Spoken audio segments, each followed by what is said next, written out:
Hmm.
Good morning evening to all of you.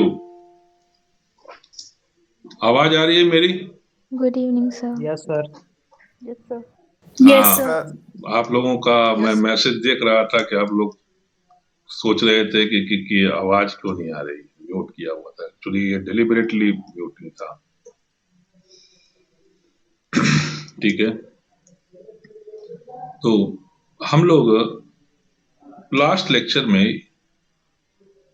Tort law का introduction part cover कर रहे थे और इंट्रोडक्शंस में हम लोगों ने ये समझा कि टॉर्ट वास्तव में कहते किसको है। ठीक है, और क्या हम लोगों ने जानने के प्रयास किया टॉर्ट में, ये आप लोग मुझे बताएं।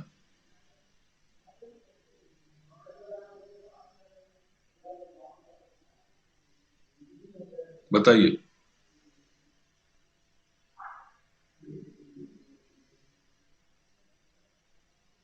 मेरी आवाज आ रही है ना?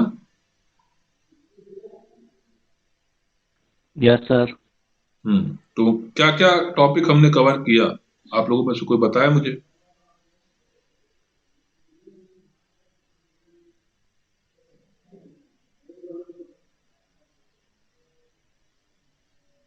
सर की टॉट बाकी लॉ से कैसे डिफरेंट है?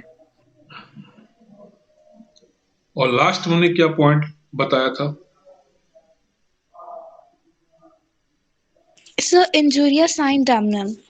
यस, तो हम लोगों ने इस प्रिंसिपल को समझने की कोशिश किया कि इंजुरिया साइन डैमनम क्या होता है और डैमनम साइन इंजुरिया क्या होता है, और सबसे लास्ट में ये समझने की कोशिश किया कि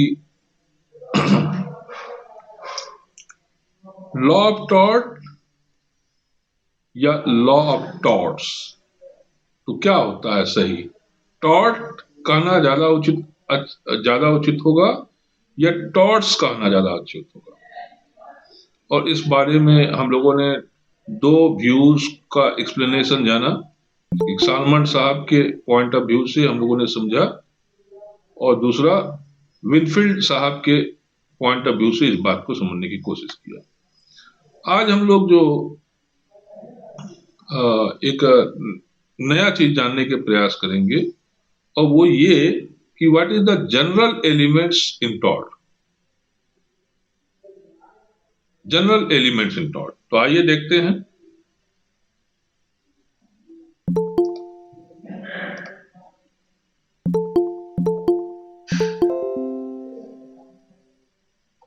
स्लाइड शो हो रहा है, चेंज हो रहा है बेटा? Yes sir. Yes Yes, sir. Yes sir. Okay,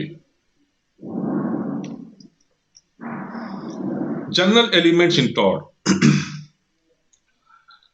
तो अगर टॉर्ट को अगर यहां पर संकेंद्रित कर दिया जाए, ठीक है, तो ये उसके जनरल एलिमेंट्स हो सकते हैं। Act and omissions,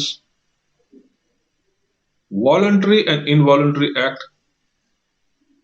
mental act,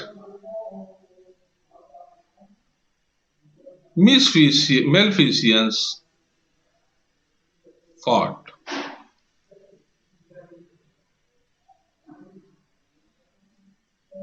तो सबसे पहले we will try to understand what we mean by the act and omission। चलिए इसको देखते हैं।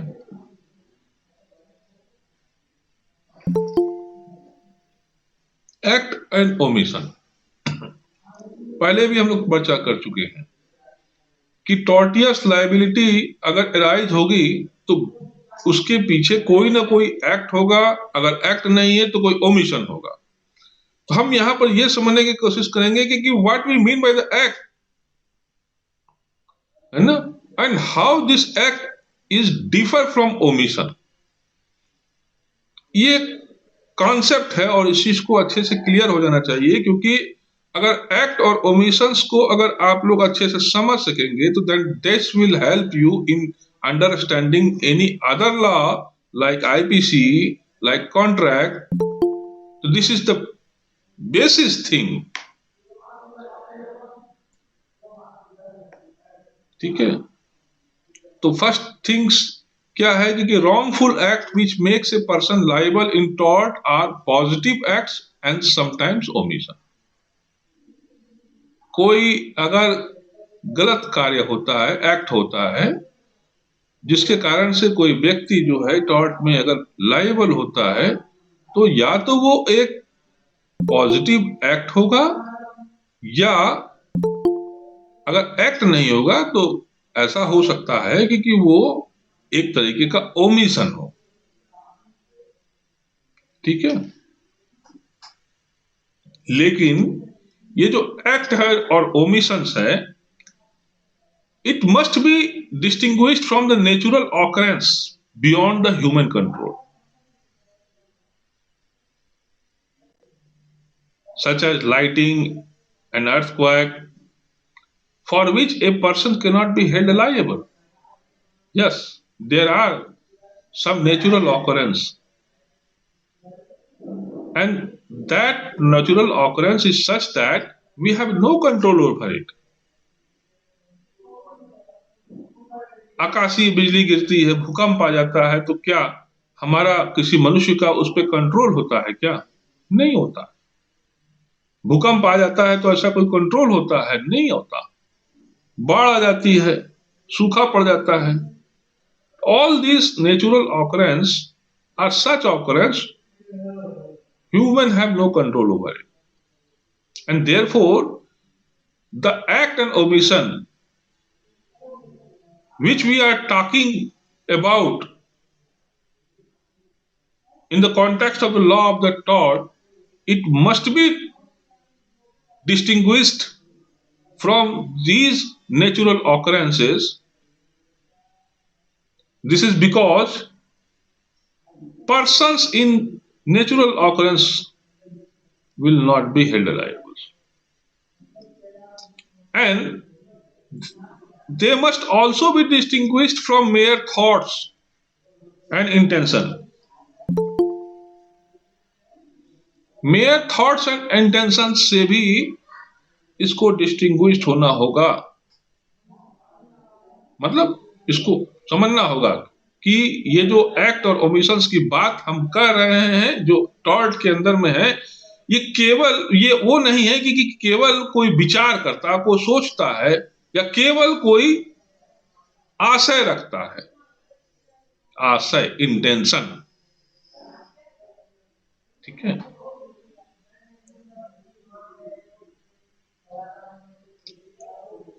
which are by themselves harmless and hard to prove and difficult to discipline।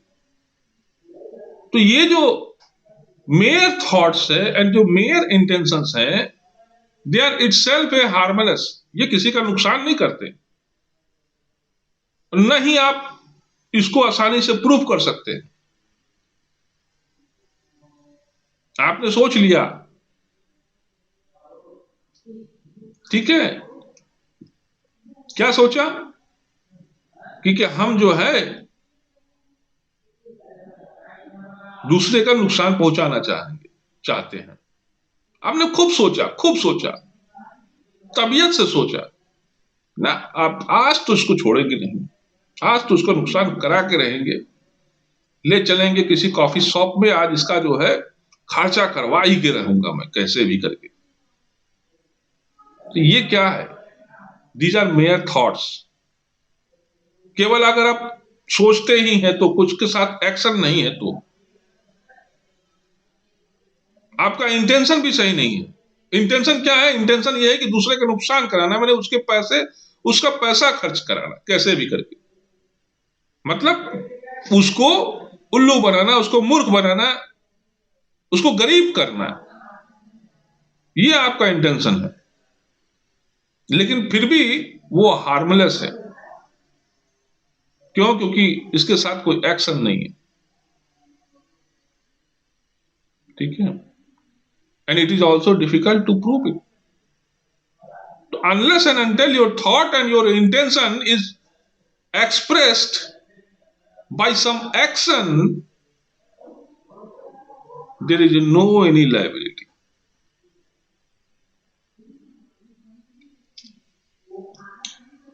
And yes, there is also a basic distinctions between the act and omissions. ये जो act है और ये जो ओमिशंस है, इनके अंदर में भी अंतर होता है। कैसे? क्योंकि for because failure to do something in doing an act is not an omission. Failure to do something in doing an act is not an omission but a bad way of performing the act. कोई काम को ना करना, उससे fail हो जाना करने से, ये क्या है? ये ओमिशन है। ये एक ओमिशन नहीं है, बल्कि क्या है, इसको आप ऐसे कह सकते हैं कि आप जो परफॉर्मेंस है, परफॉर्मेंस आपका अच्छा नहीं है। It is A bad way of the performance.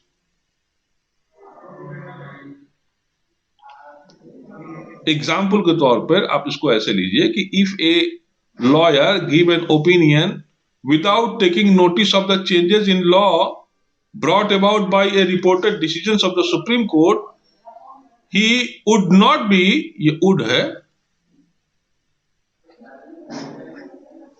guilty of the omission but of performing the act of giving his opinion in a bad way. भाई वकील किस लिए होता है? वकील इसलिए होता है ना क्योंकि आप अगुआ को जरूरत पड़ता है तो आप कभी कभी उसे सलाह मांगने जाते हैं, तो वकील के पास में गए और वकील ने आपको सलाह दिया, लेकिन सलाह देते समय वो इस बात को भूल गया कि जिस पॉइंट पे वो सलाह दे रहा है उस पॉइंट पर हाल फिलहाल में सुप्रीम कोर्ट ने अपना एक गाइडलाइन सेट कर दिया है। अब वो नए गाइडलाइन से जो सुप्रीम कोर्ट का है उससे वो वाकिफ नहीं है। तो ऐसे में क्या होगा कि उसका ये जो सलाह है, अगर उस पर एक्ट किया जाए तो वो नुकसान कर सकता है।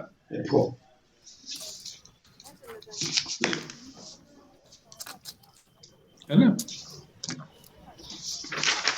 तो इसीलिए इसको कहते हैं कि this he will be not be, माने he would not be the guilty of the omission but of performing the act of giving the opinion in a bad way.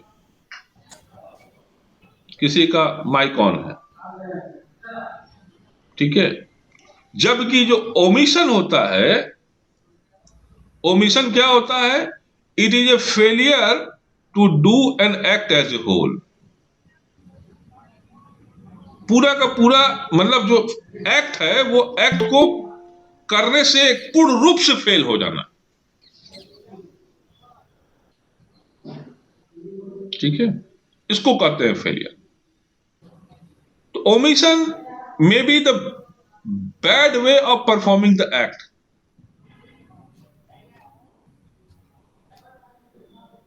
And omission may be the failure to do an act as a whole. Bad way of performing the act may many a times जो है is not makes a person liable for any tort, but omission to fail, omission जो है to do an act as a whole that make a person full responsible, ठीक है? इसी चीज को और स्पष्ट करते हुए आप इसको भी कह सकते हैं, बेटा किसी का माइक ऑन है, आप इसको माइक को ऑफ कर लो।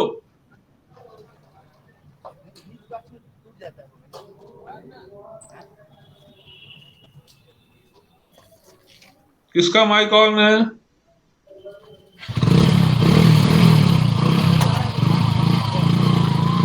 सर राफिया। उसको मैं रिमूव कर दिया हूं।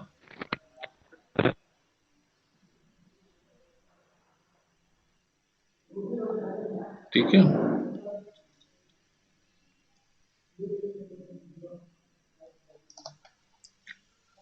तो जनरली स्पीकिंग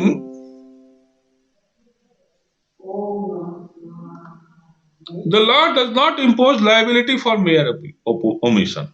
जो लॉ है केवल ओमिशन के लिए सामान्य तौर पर ये लायबिलिटी इम्पोज नहीं करता। कोई ओमिशन जो है वो हो जाता है, ओमिशन इनकर लायबिलिटी, ओमिशन जो है लायबिलिटी तब लेके आता है when there is a duty to act.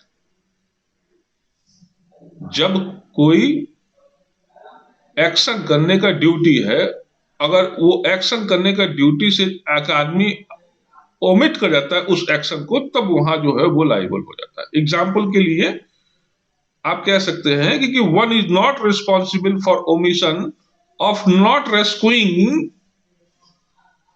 A stranger child even though he can rescue him without any risk of the harm of the himself. कोई बच्चा है, स्ट्रेंजर है, आप नहीं जानते हैं, वो डूब रहा है, आप सामने से गुजर रहे हैं, आप उसको डूबने से नहीं बचाते हैं, जबकि अगर आप डूबने से बचाने का प्रयास करते हैं तो इससे आपका कोई नुकसान नहीं होता। तो आपका उसको ना बचाना मतलब आप ओमिट कर रहे हैं। तो ये जो ओमिशन है, इसके कारण से क्या आप रिस्पॉन्सिबल होंगे? तो जवाब होगा नहीं। क्यों नहीं होगा? इसलिए नहीं होगा क्योंकि the child was stranger to you. लेकिन देखिए ना, यही सिचुएशन जो है, ये जो परिणाम है कुछ दूसरा हो जाएगा, है ना। It will have a different story if the child is one whose safety and welfare there is a duty laid on you। वो बच्चा स्ट्रेंजर नहीं है, बल्कि वो एक ऐसा बच्चा है जिसका केयर करने का ड्यूटी आपके ऊपर में है। It means you may be the parent, you may be the brother, या अगर पेरेंट्स नहीं है कोई बात नहीं, विधि ने आपको ये जिम्मेदारी दिया है कि उसका केयर करने के लिए।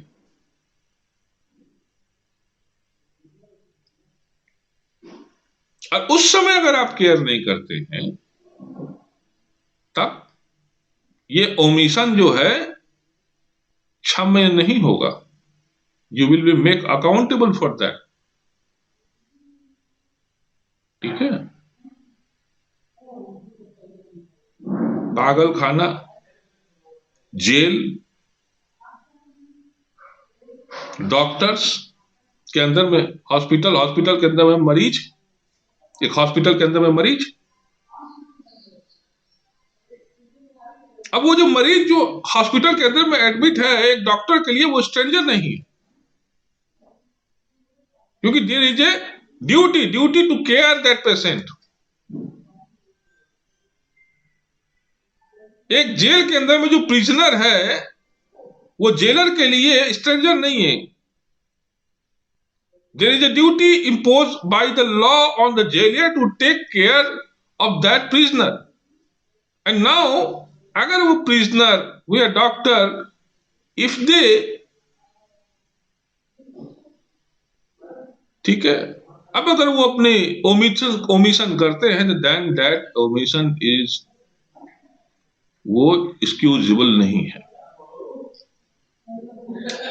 ठीक है। तो even in those cases where there is a no duty. अब आते हैं थोड़ा सा और इसको कॉम्प्लेक्स करते हैं।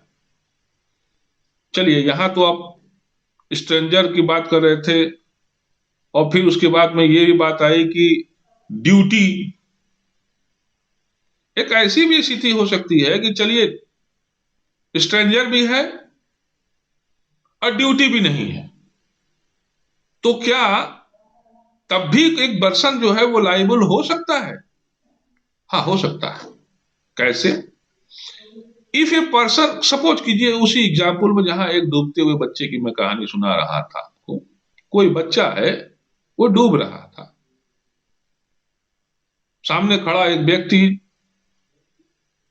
है ना, जिसके लिए वो बच्चा जो है डूब रहा था, वो उसने क्या किया कि उसने उसके ऊपर में कोई जिम्मेदारी नहीं थी कि उसको बचाए, कोई लायबिलिटी नहीं होती, लेकिन फिर भी उसने प्रयास किया उसको रेस्क्यू करना।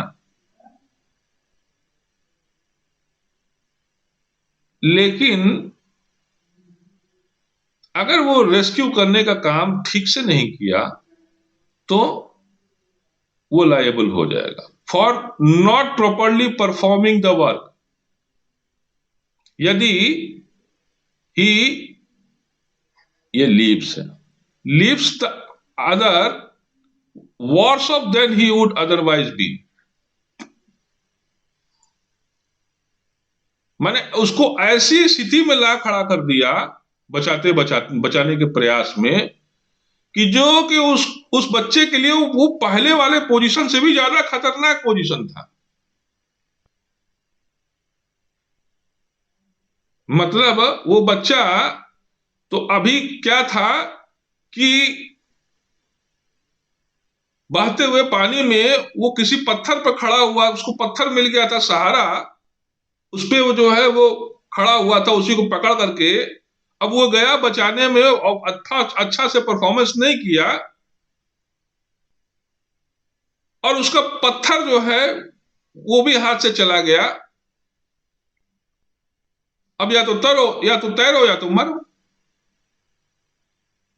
तो एक पहले वाला पोजीशन देखिए जिसमें कि एक बच्चा बच्चे के ऊपर जो है पत्थर का सहारा मिला था, चट्टान का सहारा, और दूसरा जहां उसको सहारा भी छीन गया। ये सब कैसे हुआ? उस बचाने के प्रयास से हुआ, जिस बचाने के प्रयास में परफॉर्मेंस जो है वो अच्छे से नहीं किया गया।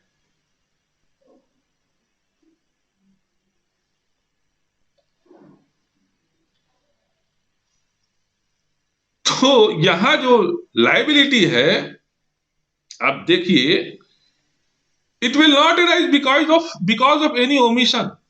ये किसी ओमिशन के कारण से लायबिलिटी अराइज नहीं हुआ, but because the doing the act of the rescue in a bad way. Rescue करने का तरीका ही गलत था, इसके कारण से उसको रिस्पॉन्सिबल बनाया जा रहा है। इस एक्शनेबल ओमिशन का दूसरा एग्जाम्पल भी आप देख सकते हैं। It can be found in a duty of an occupier to avoid a natural hazard.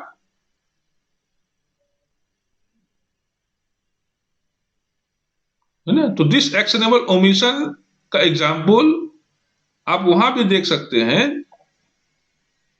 जब किसी ऑक्यूपायर के ऊपर में एक तरीके का ड्यूटी होता है ना, कि वो जो है occupier of what? Occupier of a land. देखिए, a person on whose land a hazard naturally occurs and which threaten to encroach on the another's land, thereby threatening to cause damages, is under a duty, if he know or ought to know the risk of the encroachment, to do what is reasonable in all circumstances to prevent the risk of the known or foreseeable damages to the other person or his property, and is liable if nuisance in nuisance if he does not। नहीं समझे आप?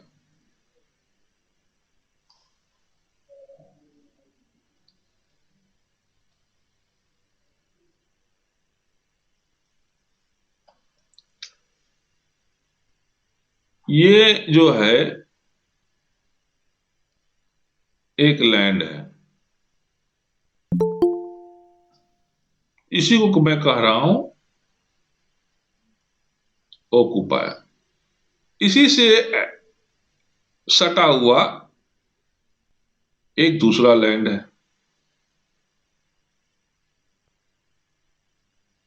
ये occupier ए है, ये occupier B है।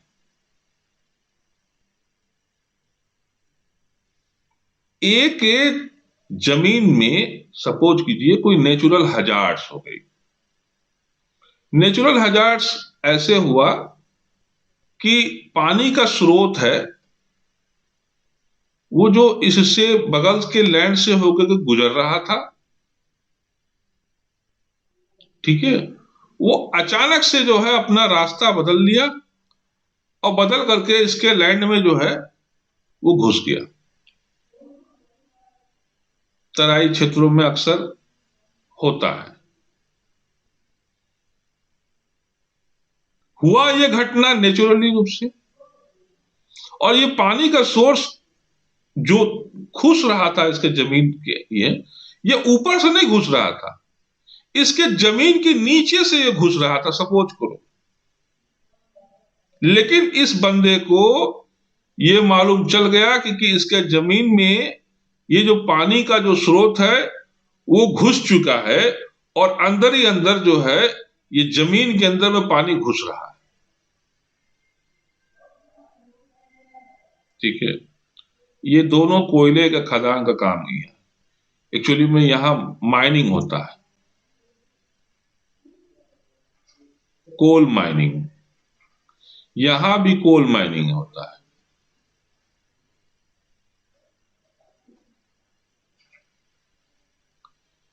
और आप समझ सकते हैं कि पानी के खदान में, अरे कोयले के खदान में जो है पानी अगर घुस जाए तो वो कितना नुकसान हो सकता है।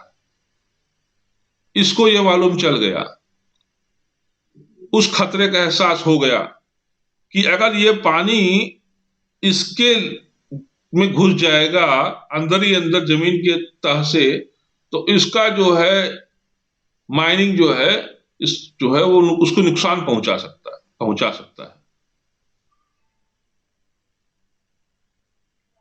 लेकिन ये नहीं बताता है इसको।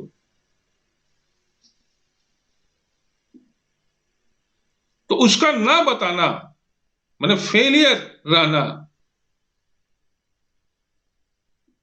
ये एक टॉट है।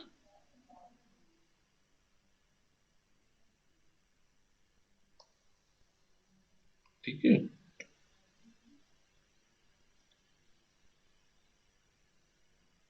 तो इसीलिए कहा जा रहा है a person on whose land, है ना। अच्छा, दूसरी बात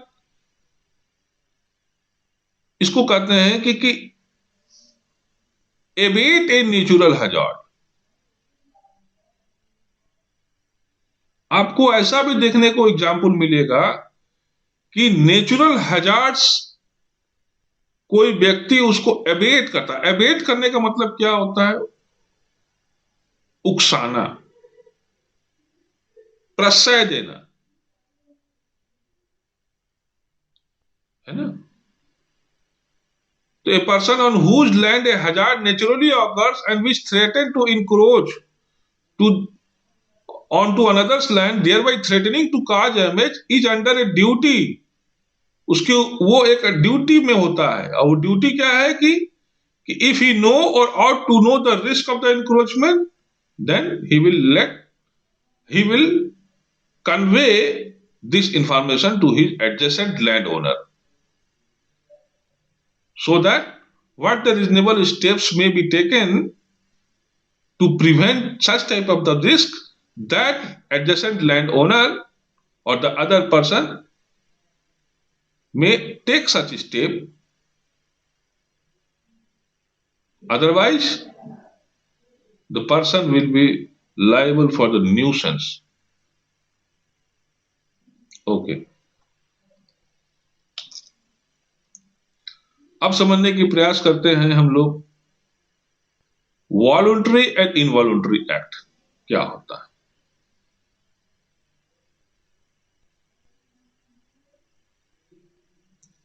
एक्ट जो है के बारे में, एक वॉलंटरी एक्ट और इनवॉलंटरी एक्ट में क्या डिफरेंसेस होता है, इसको हम लोग समझने की कोशिश करते हैं। थ्योरी है, there are theory which was propounded by Brown, and that theory was accepted amongst other. That means there are many proponents, but among them the popular one is Austin, John Austin. Stephen, who had write down the work, the law of the evidence. Holmes, Holmes is a just, ये जो है justice थे। Stephen ने evidence act लिखा, John Austin को सभी जानते हैं। तो ये रॉबर्ट बोन की जो थ्योरी थी उसको ये मानने वालों में कई लोगों में से ऑस्टिन, स्टीफेंस और होम्स भी थे। और इस थ्योरी के अनुसार एक वॉलंटरी एक्ट, स्वेच्छाकारी एक्ट जो होते माने जो है कार्य जो होता है, it may be distinguished from involuntary act by dividing the former into A will, muscular contraction, its circumstances, its consequences। तो वॉलंटरी एक्ट जो है इनवॉलंटरी एक्ट से क्यों डिफर है? क्योंकि वॉलंटरी एक्ट को 3 पार्ट में आप डिवाइड कर सकते हैं, ऐसे कि एक तरीके का मस्कुलर कॉन्ट्रैक्शन होता है इसमें, मतलब एक बॉडीली फोर्स इसमें इन्वॉल्व है। इसमें इन्वॉल्व है इसके आसपास की परिस्थितियां, और इसमें इन्वॉल्व है कि उस एक्ट का परिणाम। तो कोई अगर एक्ट वॉलंटरी है या नहीं है, if this is to be understand, then one need to understand that is there any muscular force और contraction applied there in the said act, और what was the circumstances when the act was occurring, and what was the result of that act, matlab what was the consequences of that act. To take it all these things together, one can understand that yes, this is a voluntary act or not। ठीक है,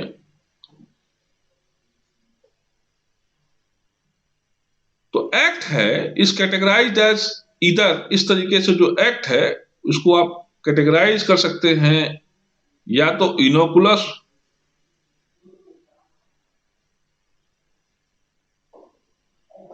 और wrongful only on consideration on the circumstances in which it is performed।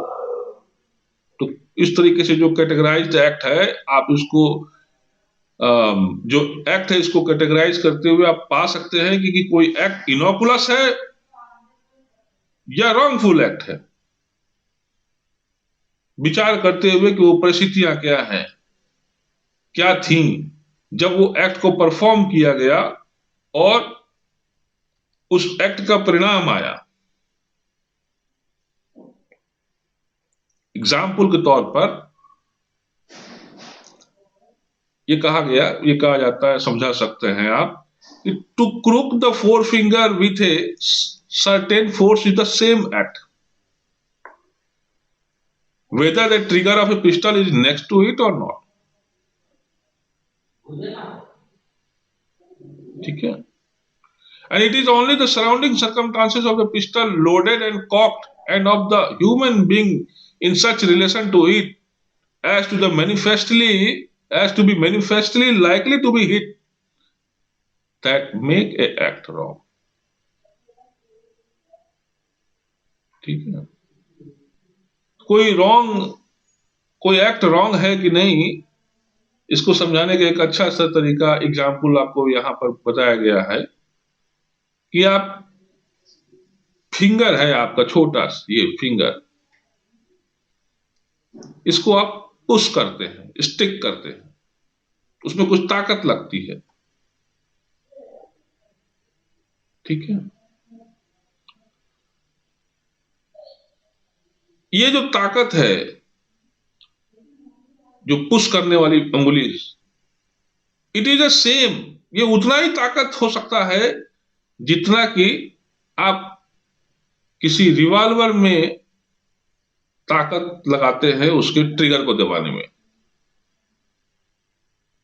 लेकिन ये वो परिस्थितियां होती हैं।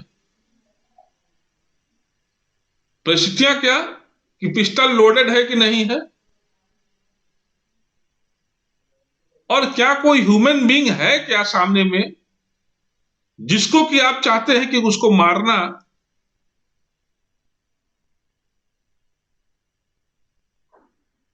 Otherwise ये रॉन्ग नहीं है। सो इफ योर फोर्स,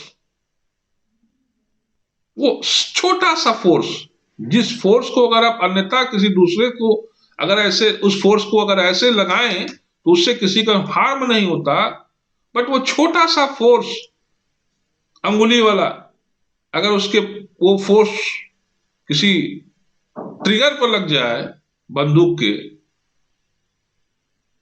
और वो बंदूक लोडेड हो, सामने में कोई व्यक्ति हो जिसको कि आपको मनसा हो कि उसको मार देने का, तो ये सब मिला जुला मिल करके आपस में एक एक्ट का कॉन्स्टिट्यूट करती है, जो एक्ट आपका रॉन्ग कहलाता है।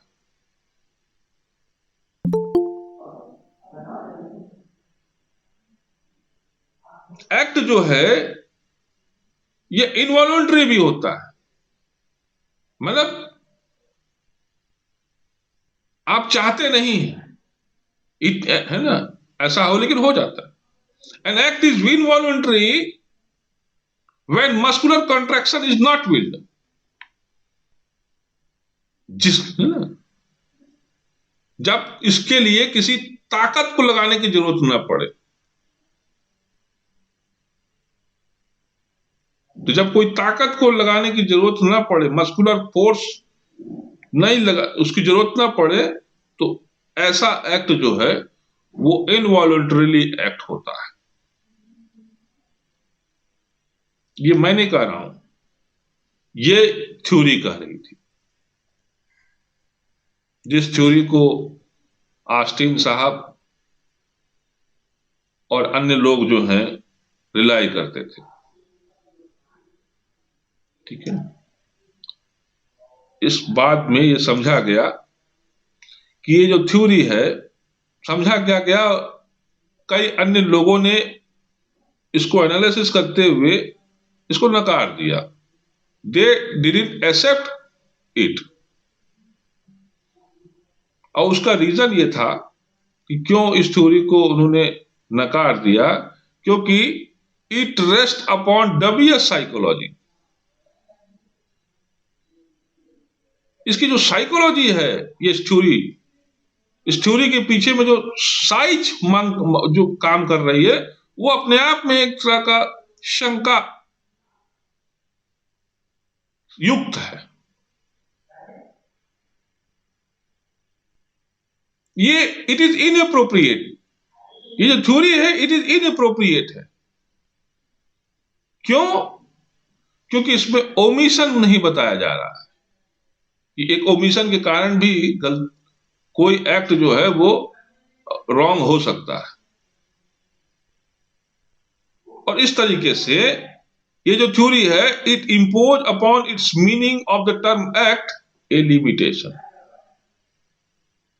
कि एक्ट के कितना मीनिंग हो सकता है, उस संभावित मीनिंग में एक तरीके का ये लिमिटेशन लाने का काम करता है ये थ्योरी। यानी कि इसके संभावित मीनिंग कई हो सकते हैं।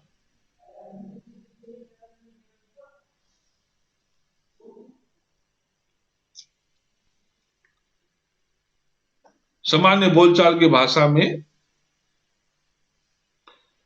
One include all the relevant circumstances and consequences under the name act. जब भी सामान्य बोलचाल भाषा में कोई व्यक्ति जब बात करता है एक्ट के बारे में, उसको समझने की कोशिश करता है कि एक्ट क्या है, तो वो सभी तर्क संगत परिस्थितियां उसको भी उसमें सम्मिलित कर लेता है। तो एक्ट को इंडिपेंडेंटली नहीं समझने की कोशिश करता,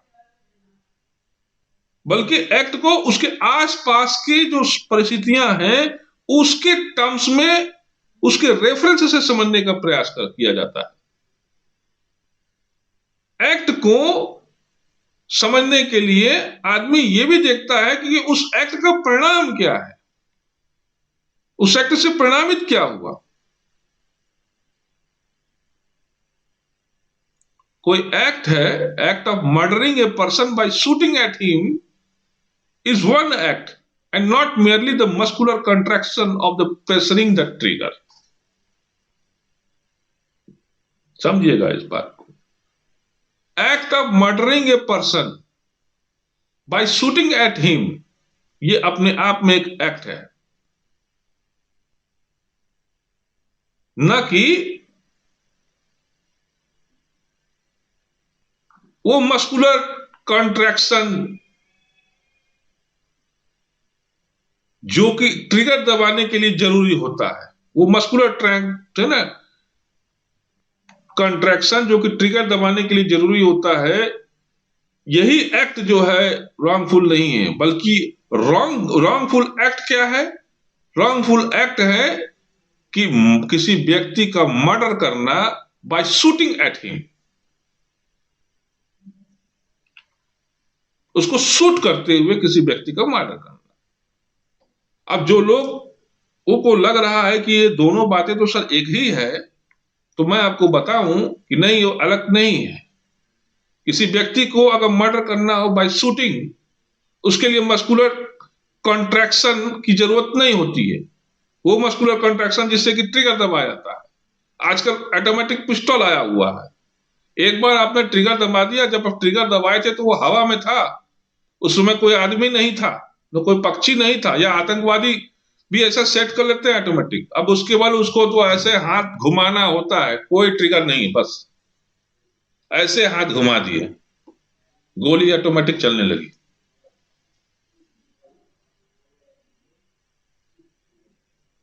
ठीक है, तो गलत ट्रिगर दबाना, इसको कहना उचित नहीं होगा, बल्कि यह कहना होगा कि वो जो शूट कर रहा है, है ना, जो शूट कर रहा है, जिसके कारण एक व्यक्ति का मर्डर हो गया, ये गलत है।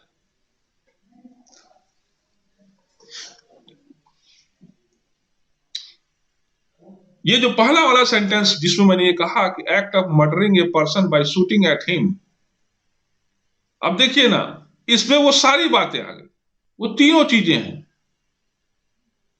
कॉन्सिक्वेंस, परिणाम, परिणाम क्या हुआ? परिणाम हुआ मर्डर। ठीक है, एक्ट क्या था? एक्ट था शूटिंग करना। वो जो परिस्थितियां क्या थी? परिस्थितियां थी शूट करना, सरकमस्टांसेस था शूटिंग।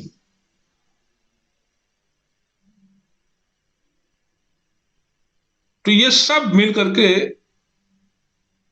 जो सरकमस्टांसेस हैं, जो एक्शन है और जो कॉन्सिक्वेंसेस हैं, ये सब मिल करके किसी एक्ट के बारे में ये बताती हैं कि वो एक्ट जो है रॉन्गफुल है या नहीं। तो जो रॉन्गफुल एक्ट है, अब देखो ना, एक और चीज समझो आप, of trespass on land include the circumstances that the land belongs to another. जब भी हम बात करते हैं ट्रेसपास का, तो उसके साथ में एक परिस्थिति जुड़ी होती है, और वो ये होती है कि ट्रेसपास जब भी होगा तो भैया अपने जमीन पर नहीं होगा, किसी दूसरे की जमीन पर होगा। इंक्रोचमेंट आप किसी दूसरे की जमीन का करते हैं, तो वो परिस्थितियां क्या है? Trespass of the land includes the circumstances that the land belongs to another and not, और ये नहीं है कि केवल bodily movement by which the trespassers make his entry on it.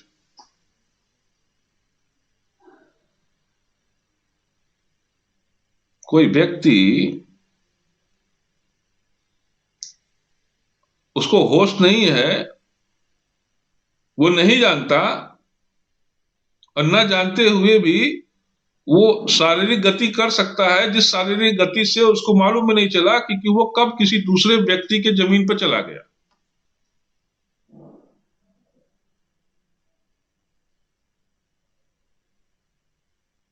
ठीक है, तो knowledge is one of the factor that while entering into the land of the another, you must have the knowledge that yes, the land belongs to someone else, not me.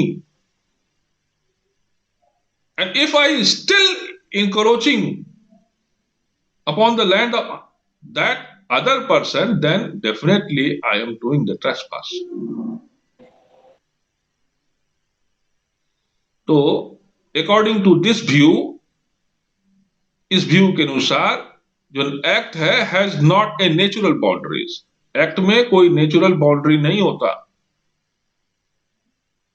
It is for the law, ये law है वो जो तय करती है in each particular case, प्रत्येक मामले में, कि वो परिस्थितियां क्या हैं, वो कॉन्सिक्वेंसेस क्या हैं, जिसको कि काउंट किया जाएगा ये समझने के लिए कि क्या कोई एक्ट जो है वो रॉन्गफुल है या नहीं।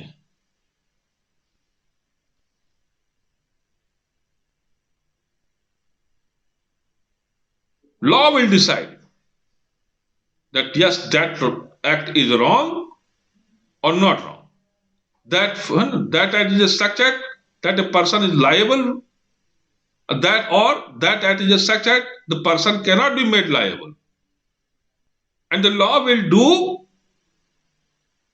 this job by categorizing or by looking that act in a different perspective, by taking into account the circumstances, the consequences and other things.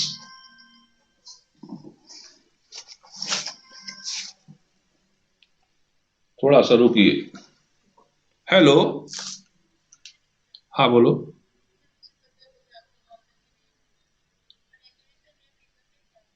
सुनो, मेरे भी क्लास ले रहा हूं, बाद में बात करूं।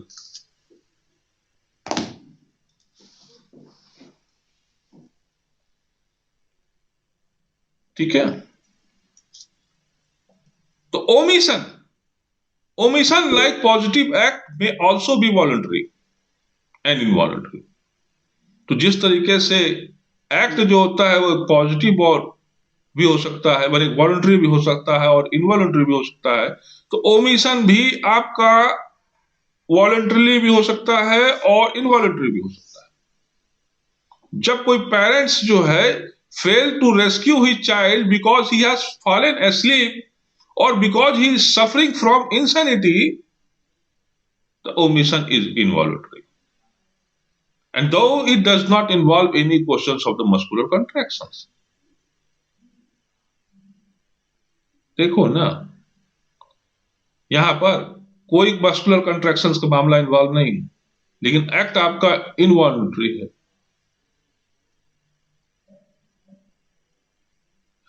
उसी एग्जाम्पल में मैं आपको ले गया हूं रेस्क्यू करने वाला बात पर। पेरेंट्स है, पेरेंट्स के ऊपर में लायबिलिटी, उसके ऊपर में ड्यूटी है कि उसको केयर करना, बट वो केयर नहीं किया तो वो रिस्पॉन्सिबल हो सकता था, है ना।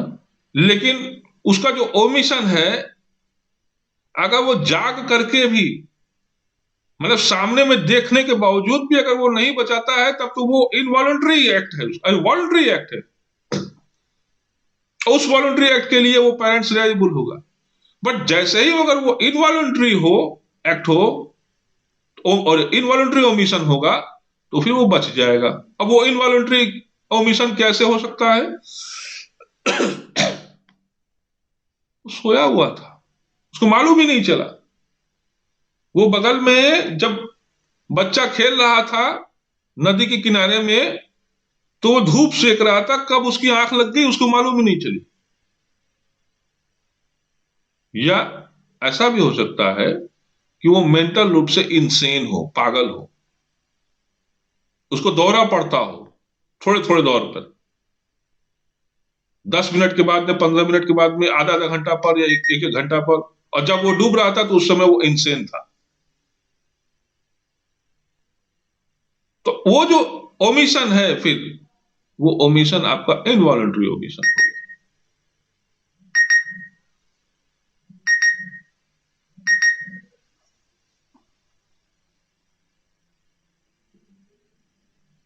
ठीक है,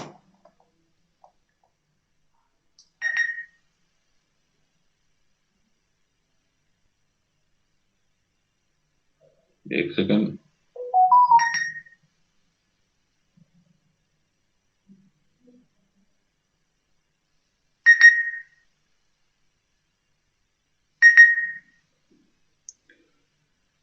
चलिए ठीक है, मैं जो हूं इस लेक्चर को कल कंटिन्यू करूंगा। ठीक है, thank you. Okay sir. Thank you, अभी थैंक यू आप sir. Thank you you, sir, sir. Thank you wait sir. Wait Thank you, कीजिए sir. जब तक मैं अटेंडेंस ना आप लोगों का ले लूं। Thank you okay sir. Sir. Okay, sir.